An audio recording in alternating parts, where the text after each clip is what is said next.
You guys, what we're about to talk about, it's not just reality TV drama anymore. It's heartbreak, it's betrayal, it's a complete collapse of everything the Brown family ever claimed to stand for. We watched this family rise from a symbol of plural marriage unity to a full-blown public disaster, and honestly, if you've been following from the beginning, you probably felt that shift deep in your gut before it ever made headlines. Hey friends, it's Sarah from TLC Sister Wives Recap. Welcome back to the channel. If you haven't subscribed yet, go ahead and hit that button because we've got a lot more truth coming your way. And I really want to hear what you think about all this. Drop your thoughts in the comments, especially about what we all witnessed Robyn and Cody become in the later seasons. Now, let's get into it.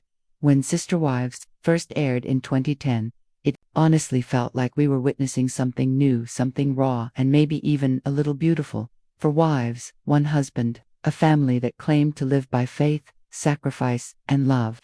Sure, the lifestyle was unconventional, but the core message was about building a home rooted in unity. That's what drew people in. That's what made this story compelling, and for a while, it did look like they were pulling it off. But if you've been paying attention over the years, especially since Robyn legally married Cody in 2014, you know that dreams slowly started to rot from the inside. What we saw on camera started to feel different. The smiles turned strained. The women grew quieter, more frustrated. The tension wasn't just in the air, it was etched into their faces. Something had changed, and it all circled back to one central shift: Robyn's presence. Now, I'm not going to sugarcoat this.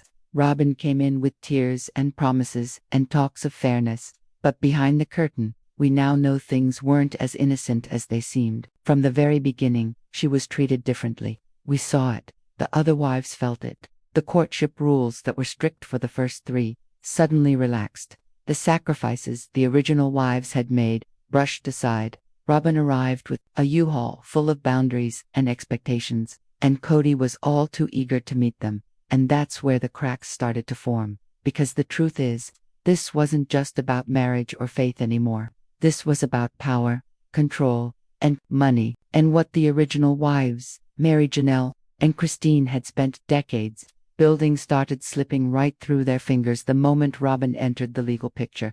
And you guys, when I say legal, I mean that literally. When Cody divorced Meri, his first wife, his anchor for over 20 years, just to legally marry Robyn, it changed everything. It set a precedent. Robyn was no longer just another wife. She became the only wife with a marriage license. And let's be real, she acted like it. But here's the part that still hits hard. No one really said anything out loud at first. There wasn't some huge confrontation or screaming match. It was a slow erosion, a quiet pulling away, a heavy silence that hung over every group scene. It was Meri crying alone. It was Janelle quietly watching things shift. It was Christine fighting to stay optimistic, then slowly giving up. What we were watching wasn't just marital issues, it was emotional abandonment, playing out one confessional at a time. The financial strain, that was another beast entirely. We started hearing whispers in the show, talk of shared money, confusion over accounts, retirement funds, real estate that suddenly wasn't ours but hers. Tension flared every time the family talked about that massive house Robyn wanted in Flagstaff, that infamous mansion. It was supposed to be temporary, but somehow, Robyn ended up in a palace. While the rest of the family floated in rentals or RVs, Christine literally had to pack up and move herself to Utah. Janelle was living in a trailer on Coyote Pass, fighting to build something permanent, while watching the family money disappear. And what did Cody say through it all? That Robyn was the only one being loyal, that the other wives were gaslighting him. It was infuriating to hear, because while he accused the others of betrayal, he was blind or willfully ignorant to how loyalty had become a one-way street straight to Robyn. Now, I know this show was edited. I know we only saw fragments, but you can't fake the patterns. Season after season, Robyn's influence grew, while everyone else started to look more drained, more silenced, and more ready to walk away. TLC might have tried to keep things together for the cameras, but viewers, we saw the writing on the wall. We heard it in the pauses. We felt it in the shift from sisterhood to survival. The truth is, by the time things reached the courtroom, as we'll get into later, this family was already gone, emotionally gone, financially stretched, spiritually fractured. All that remained was the wreckage of what used to be on the cold reality that the collapse didn't just happen. It was built, one decision at a time. And those decisions almost always seemed to benefit Robyn at the expense of everyone else.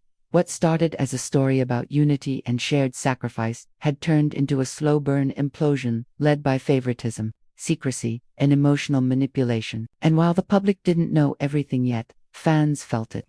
We watched the love disappear, the trust vanish, the family unravel, not with one big explosion, but with years of slow, emotional corrosion. So how did it go from passive tension to court hearings and criminal investigations? How did the woman who once said she just wanted a family become the face of its downfall? We're going to get into all of that. Because the courtroom wasn't the beginning of the end. It was just the place where all the buried truths finally got dragged into the light. By the time we hit the later seasons of Sister Wives, something had changed. You could feel it in your chest. It wasn't just the normal growing pains of a big family. It was deeper, more personal. There was this thick silence under every group conversation, like everyone knew what was happening but no one had the energy or safety to call it out. And at the center of that slow, suffocating shift was Robyn. It didn't start out this obvious. In the early seasons, Robyn played the role of the eager newcomer. She cried a lot. She said all the right things about wanting sisterhood, about not wanting to disrupt the balance. But what she said banned, what she did started to split apart the moment she joined the family. One by one, the original wives started to lose their grip on the family they built, and Robyn's grip only got tighter. And the truth is, Cody let it happen. Let's start with the legal marriage. Cody divorcing Meri to marry Robyn wasn't just a paperwork move, it was symbolic. It sent a message. For years, Meri had stood by him through poverty, through building a home from nothing, through raising kids with the other wives. And just like that, she was traded out so Robyn could legally tie herself and her children into the Brown legacy. That legal marriage meant Robyn had access, financial rights, say over decisions the others didn't. And while Robyn sobbed through her talking heads, saying she never wanted to be the favorite, her actions started saying something very different. Robyn became the default when the family made decisions. She was always consulted. When there was tension, she was always misunderstood. And when the pandemic hit, that favoritism turned into something more dangerous. Let's talk about those COVID rules. The moment the virus hit, Cody used Robyn's household as the gold standard. He suddenly started enforcing her rules across every home. Wives who had been handling their own children, jobs, and responsibilities were told they needed to follow Robyn's standards or be cut off from Cody's presence. Christine and Janelle were stunned. Christine even said on camera, "Those are Robyn's rules, not the CDC's." And she was right. Because Cody wasn't making unified decisions, he was following one woman's version of what the family should be. Everyone else, comply or lose access to the father of your kids. And that's exactly what happened. Janelle, who had always been steady, level-headed, and loyal, found herself in the crosshairs. She spoke up. She said, "I'm not going to choose between my kids and Cody." And that moment, that was a turning point. Because in any other healthy plural marriage, a husband would listen, compromise, work it out, but Cody didn't flinch. He stayed with Robyn, spent nearly all his time at her house. He even admitted on camera that he didn't know what was going on in his other homes. Because he wasn't going. He wasn't checking in. He wasn't trying. Then, there's Christine. You guys remember the heartbreaking moment she told Cody she wanted to move back to Utah. And his reaction, cold, dismissive. No warmth, no curiosity. Just a harsh, "I'm not going to pretend anymore that I want to be intimate with you." On national television. After decades of marriage. After 6 kids. That wasn't just rejection. That was public humiliation. And all while Robyn was in the background saying she was rooting for them. But the camera didn't like Cody, had already emotionally checked out. He had one home, and it was Robyn's. As for Meri, that was a whole different kind of pain. She went from being the first wife, the one who built the foundation of the family, to being completely iced out. Her catfishing scandal was painful, yes, but instead of helping her heal, Cody used it to justify withdrawing completely. She was living alone. No relationship. No partnership, just clinging to crumbs of connection. And Robyn, she made tearful comments about wanting Meri to find happiness, but those words never translated into action. Robyn never bridged that gap, never created space for Meri to come back in, and Cody. He outright said he didn't consider them married anymore. So where does Robyn's power come in? Right here. Financially, Robyn had the most security. She had the legal marriage, the mansion, the most access to Cody. She was the one controlling narratives, asking for respect when others wanted independence. And while Janelle was trying to build on Coyote Pass, investing her own money, fighting for her space, Robyn was living in a nearly $1 million home with no visible income. Christine had to sell her house to fund her exit. Janelle lost thousands investing in land she never got to use. But Robyn, she stayed quiet, she stayed comfortable, and the rest of the family kept falling apart. And then came the biggest red flag of all when it came time to actually build on Coyote Pass. Robyn didn't want to commit. Suddenly, the dream of one big family compound, off the table. She wanted privacy, control, no shared backyard, no porch-to-porch sisterhood. The plan that everyone had sacrificed for, gone, because it didn't fit her comfort. And Cody, he went along with it. This wasn't just favoritism anymore. It was consolidation of emotional power, of financial control, of narrative. And that's when the other wives started to break. Christine walked. She packed her things, looked Cody in the face, and said she deserved more. And Janelle, she followed soon after. Because what were they holding on to? A man who wasn't showing up, a family structure that only served one woman, and a legacy that had stopped being shared a long time ago. The Brown family wasn't plural anymore. It wasn't even a family. It was a man living with his fourth wife, acting like the rest were the problem. And the wives, they were done begging to be seen. Robyn's power came quietly. It wasn't shouted. It wasn't declared. It crept in through silence, through marriage licenses, through softly spoken confusion and carefully shed tears. But the impact, devastating, because in trying to create her version of family, she erased everyone else's. And when that courtroom came calling, when money started disappearing, and questions started piling up, it wasn't the other wives who looked suspicious. It was the one who'd quietly held the keys while everyone else watched the door slam shut. By the time we got to the later seasons, it felt like watching a house slowly fall apart, brick by brick, right in front of our eyes. And it wasn't just painful, it was chilling. What once started as this bold, controversial but loving experiment in polygamy was now unraveling on camera. And the truth, it didn't fall apart all at once. It happened in slow, painful, public moments. And if you were really paying attention, the collapse had a pattern: Robyn's tears, Cody's rage, and the quiet heartbreak of the women who'd carried this family for decades.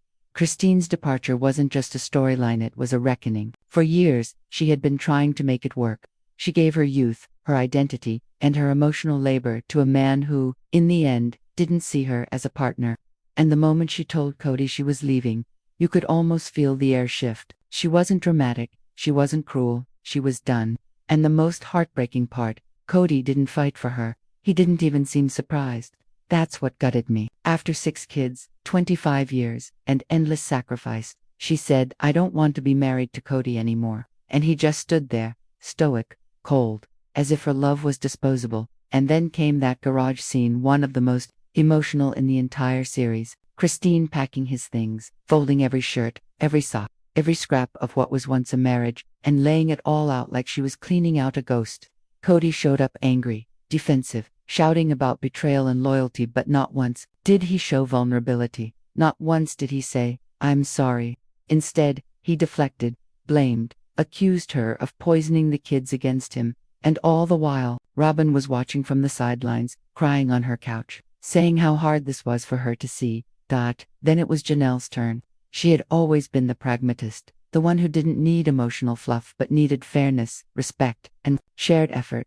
But as Robyn became the default partner, Janelle became disposable. You could see it in her face during those tense sit-downs, the fire in her eyes when she told Cody he was acting like a monogamist, the disbelief when he told her to choose between him and her kids. That's when the cracks became undeniable. Janelle wasn't just frustrated, she was hurt, and she said it on camera. "I don't think you want to be married to me." She wasn't guessing. She wasn't being paranoid. She was reading the writing on the wall.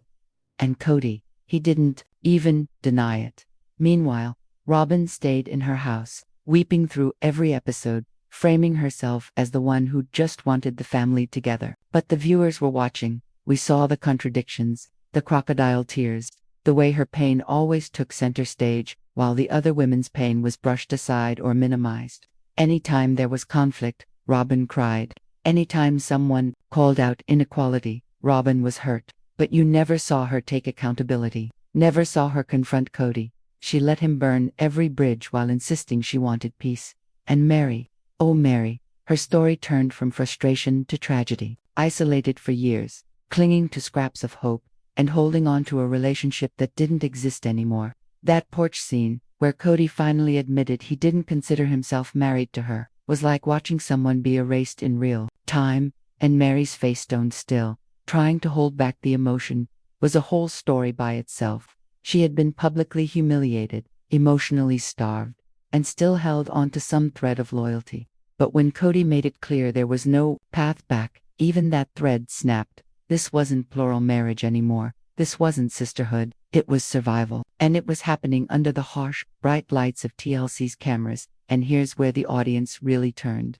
For years, Sister Wives had portrayed itself as a family redefining love, working through hardship, showing the strength of unity. But what we started to see was control, gaslighting, power imbalance. The tone shifted.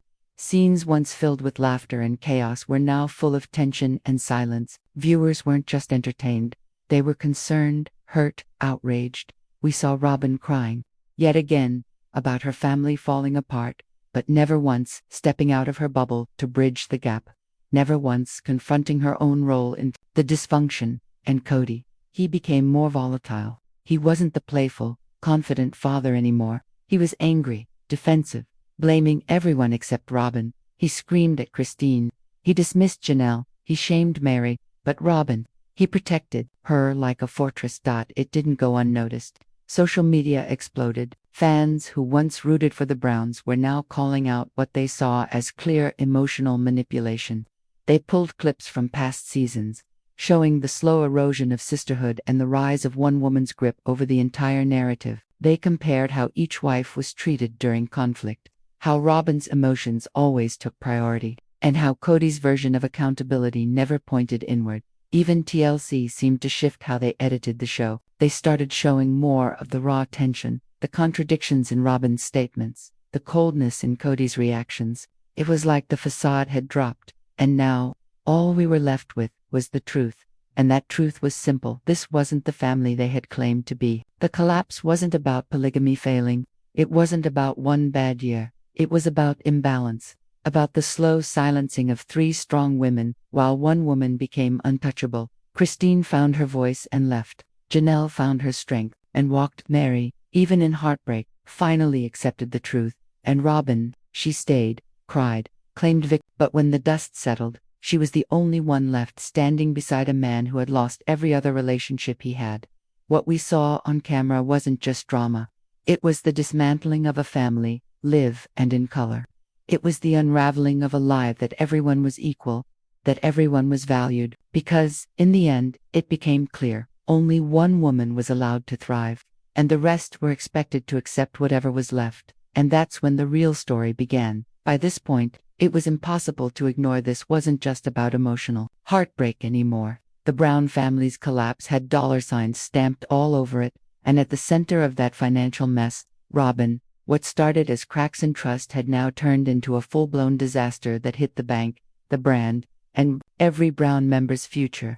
Let's go back to what was quietly happening behind the scenes while all this emotional chaos unfolded on camera. For years, the family was pushing this picture of shared finances and collective responsibility, but in episode after episode, you could see that wasn't exactly how it was working. Robyn had her own massive house while the rest of the family scrambled with land that was still sitting empty on Coyote Pass. Janelle was living in a modest RV on the property, while Robyn had vaulted ceilings, 2 living rooms, and a house that cost more than $900,000. And viewers, we weren't blind. We saw it, we did the math. Let's not forget My Sister Wife's Closet, Robyn's brainchild, the boutique that was supposed to give the wives some financial independence. But let's be real, it became a money pit. Orders weren't fulfilled. The website went dormant. Fans complained. And what did it turn into? another source of strain. In several episodes, you could feel the tension rising as the wives discussed financial pressure. Christine even mentioned she wasn't getting clarity on money. Janelle had to stretch every dollar just to make ends meet. And Meri, who barely had a relationship left, was still being asked to contribute. Then came that uncomfortable truth. In one pivotal episode, Janelle said it bluntly, there wasn't enough transparency. She was worried about retirement, about having nothing to fall back on. And Cody, instead of solving the issue, he threw up walls. Suddenly it was, we don't trust each other anymore. And I'm the head of this family. But where was the leadership when the money started vanishing? Robyn, meanwhile, kept insisting she wanted family unity, but she never stepped up to offer solutions. Her home was protected. Her kids were prioritized. She claimed emotional distress, but she wasn't the one scraping together cash to pay property taxes or rent a mobile home. When Janelle and Christine raised real concerns, they were dismissed while Robyn stayed safely in her fortress, and then the real-world consequences started rolling in. TLC, which had bankrolled the Brown family for over a decade, started pulling back. Production slowed. Reports swirled that the show's future was uncertain, and fans knew exactly where the blame was landing. All roads pointed to Robyn, not just because of the favoritism, but because of how deeply tied she was to the financial spiral. Social media blew up with receipts. Fans were digging up public property records. They were tracking every large purchase. Robyn became the face of the downfall, and Cody, he wasn't far behind. The public backlash was vicious. Memes, threads, Reddit, deep dives, TikToks dissecting every moment Robyn cried while someone else lost everything. But the most brutal blow, Cody couldn't escape it. He was no longer the charismatic, confident father who juggled for households. He was a man who had lost control over his family, his finances, and his image. And we saw that breakdown happen on screen. In one episode, he sat slumped in a chair, his face sunken, his voice cracked. He admitted he didn't recognize himself anymore. And that was the moment it hit. Cody wasn't just losing his wives, he was losing his legacy. For years, he had held the reins, claiming it was all for the family. But the truth was crashing in. He had alienated everyone but one wife. His children were distancing themselves, and TLC. They were no longer protecting the Cody and Robyn image. They were showing the raw footage, the bitterness, the tears, the guilt, and even then Cody couldn't let go of defending Robyn. In his emotional spirals, he'd lash out at Christine and Janelle, accusing them of betrayal. But when Robyn cried, he softened, protected her, blamed the other women for dividing the family. And yet, the cracks were visible. There were moments where even Robyn looked exhausted, frustrated, overwhelmed. The fortress was crumbling, and they were both in free fall. In one tense sit-down, Janelle laid it out. This isn't what we agreed to. This isn't plural marriage.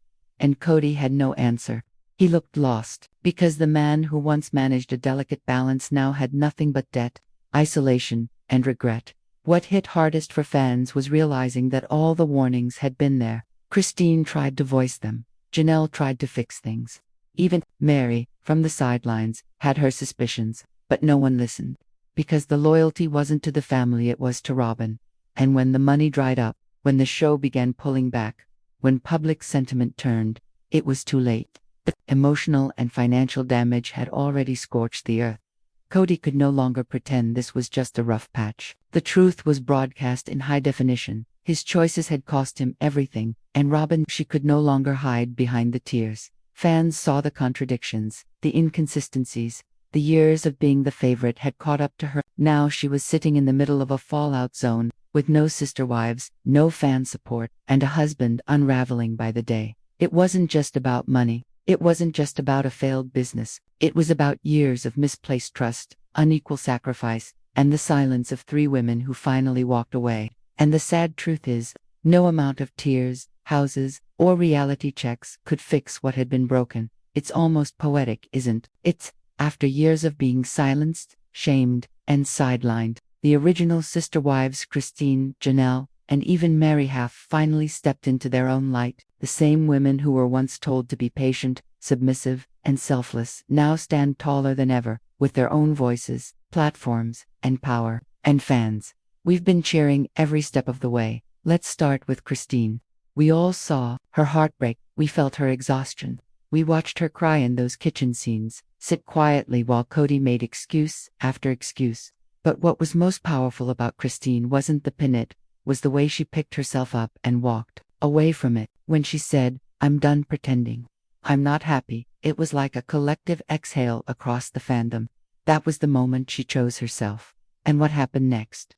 Everything Cody thought she'd never have peace, joy, love Christine found in Utah. She moved back to be near her kids and grandkids. She bought her own home. And yes, she found love again. Christine's remarriage to David Woolley wasn't just a wedding. It was a statement. It was her saying, "I don't need a plural marriage. I don't need approval. I just need happiness." TLC cameras captured the glow in her eyes. Fans noticed how different her smile looked, how light she became. Her social media became a celebration: date nights, cozy home videos, silly dances with her kids. That's what healing looks like. And then there's Janelle, steady, thoughtful Janelle, who quietly carried the weight of finances and kids. For years, she was the one figuring out budgets while the rest of the family debated drama. For a long time, she played the game.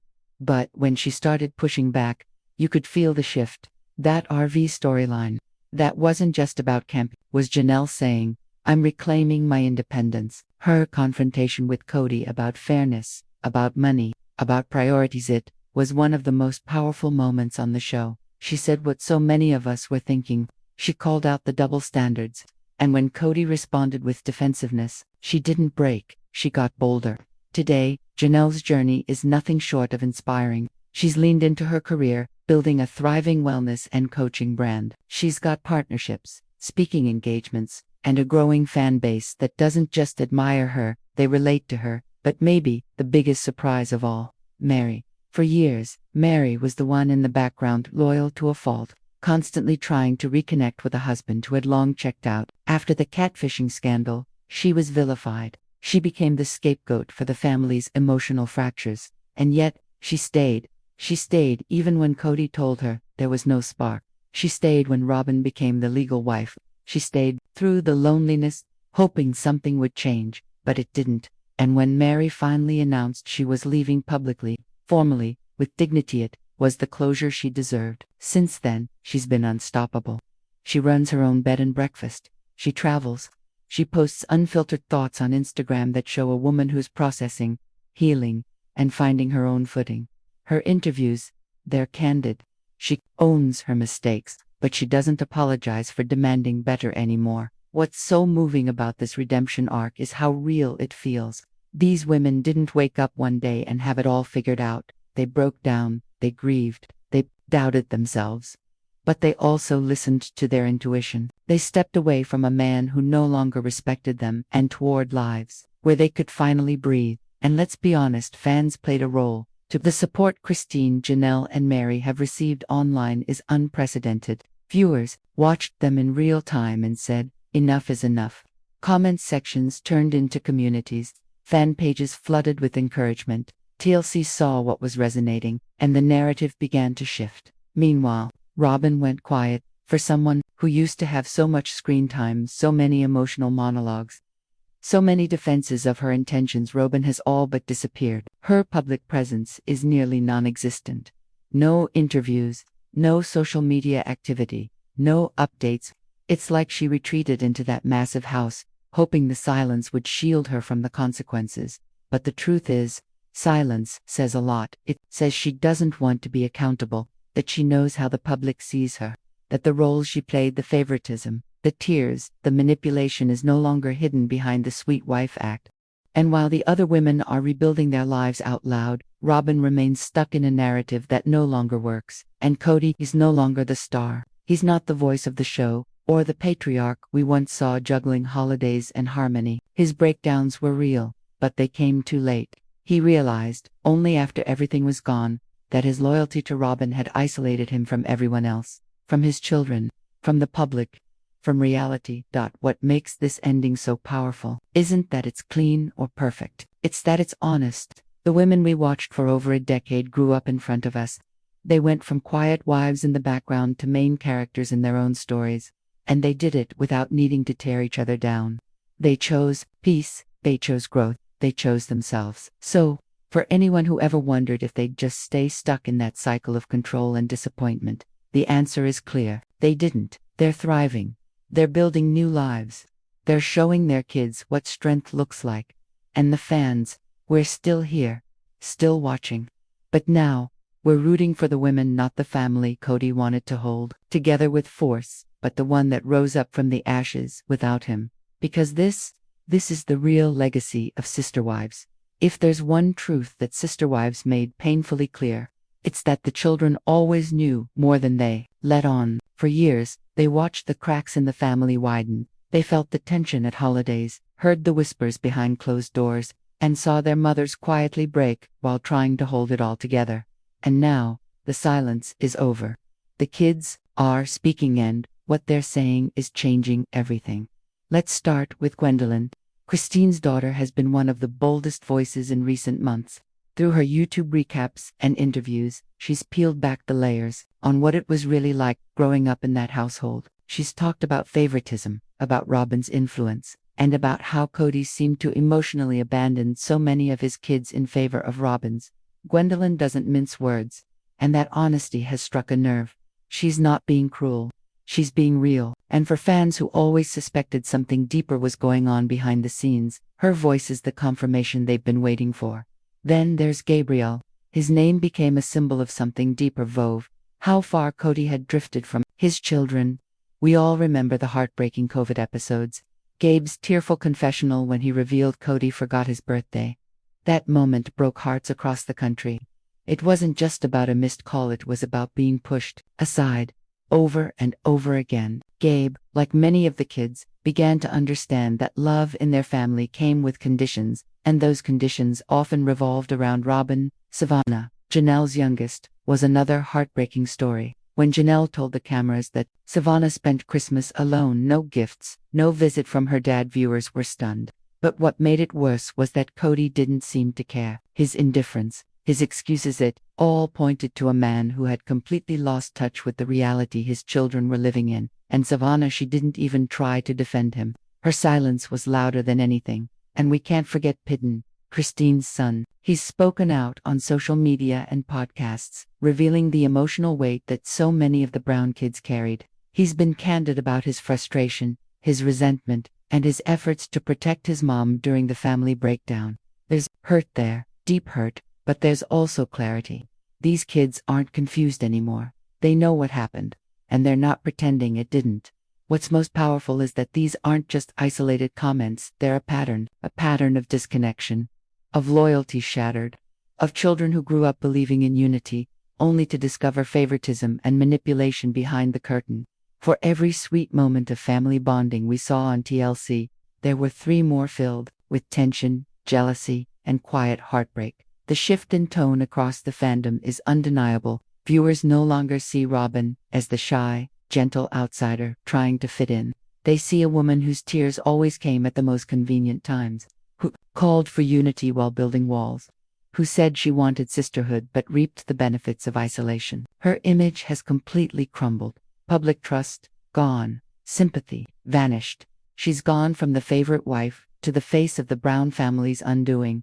And Cody, he's alone. He's finally alone with everything he built and everything he destroyed. The same man who once juggled for marriages and claimed to be the glue of the family is now publicly unraveling his interviews have shifted from pride to regret, from arrogance to confusion. He says he's misunderstood, that people don't know the full story. But here's the thing we do know. We saw it unfold, season after season.